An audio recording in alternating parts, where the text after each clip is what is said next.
All right, Grandpa. Wow. So I don't really know where I want to go with this or anything.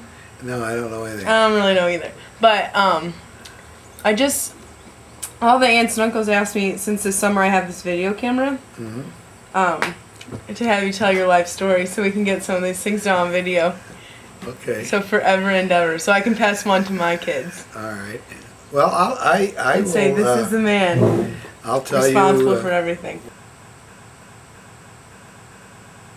I wouldn't trade my youth and childhood for anything. I spent a lot of time on the streets with older kids, and they taught me some things, and some things I learned on my own. But God was with me, and He took care of me. And I always thought, God was going to zap me because I did a few things wrong. What did you get called as a little kid? Round and round. Schneetz. She called me Schneetz. For nits. They called me nits. I don't know how the hell I got the name nits. What? A nit is kind of a bugger.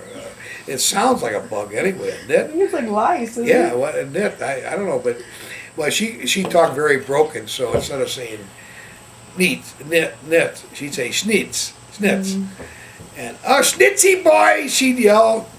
And I'd say, Grandma, don't call me that. And everybody laughs, Oh, Schnitz.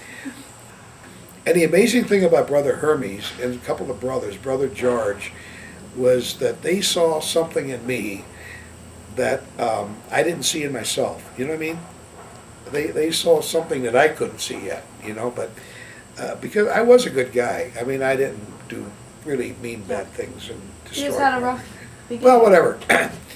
But it was a good beginning, and it was one that I have no regrets. Right. But then I got a job for Mopac Railroad, and I would go to school from 7 to 3, and I had to work from 4 to midnight without a car. I didn't get home to 1:30 in the morning, and I had 7 o'clock classes the next day, and I did that for 1 year. And finally school got out, and I'm walking on Grand Avenue, and there's that picture of that 30-inch broad-shouldered guy, blonde hair, blue-eyed, pointing at me saying, "We want you." And I went in there, I said, "I want you. We want each other, and if you'll get me out of St. Louis in like 2 weeks, I'll join, I'll sign." Thank God I only signed for 3 years and not 4, because I'd signed my life away at the time. But I needed to get out of St. Louis. I needed to get out of my environment. And then for the grandchildren, I really do enjoy my grandchildren. I really do enjoy my grandchildren. You're all so unique. And some of you, I pray a lot that you not stay in one church or do this or do that, or like I would do or choose to do, or what's comfortable for me. But I would like each of you not to even have your father's faith or your mother's faith. You can't. That could be a guide or a lead, but you've got to develop your own. It's a personal relationship that you all have to find. So Anyway, Grandma and I got married. How'd you ask her to marry you? Huh? How did you propose? Well, believe it or not, I don't want to keep bringing up the Marine Corps, but I went on a date and I wore my dress blues, and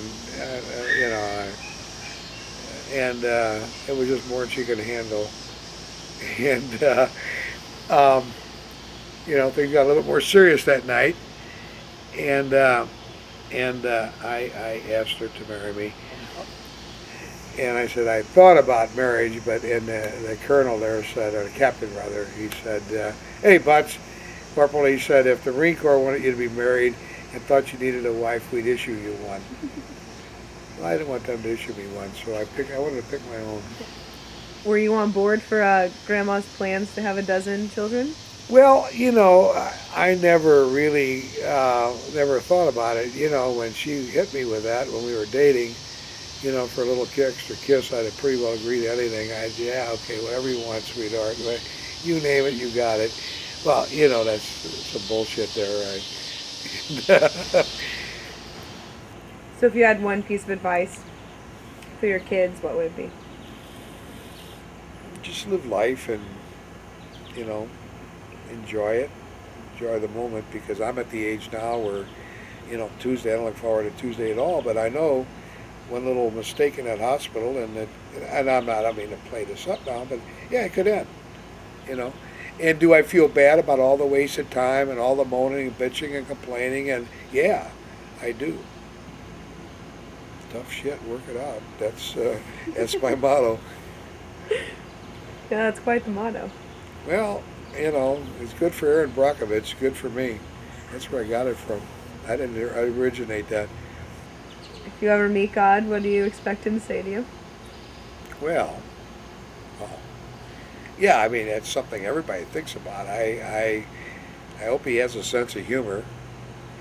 I really believe that the only way that none of us really deserve it, because we all fall much short of, just in our lives, and from what we potentially could be if you did 100%. But I think that's why the whole Jesus, death, and redemption thing come about. That that I really believe that. So I would like to say a definite yes. Yeah, I'd like to be. And now all this stuff about many mansions and all that. I just want to get in. I don't need to be in a.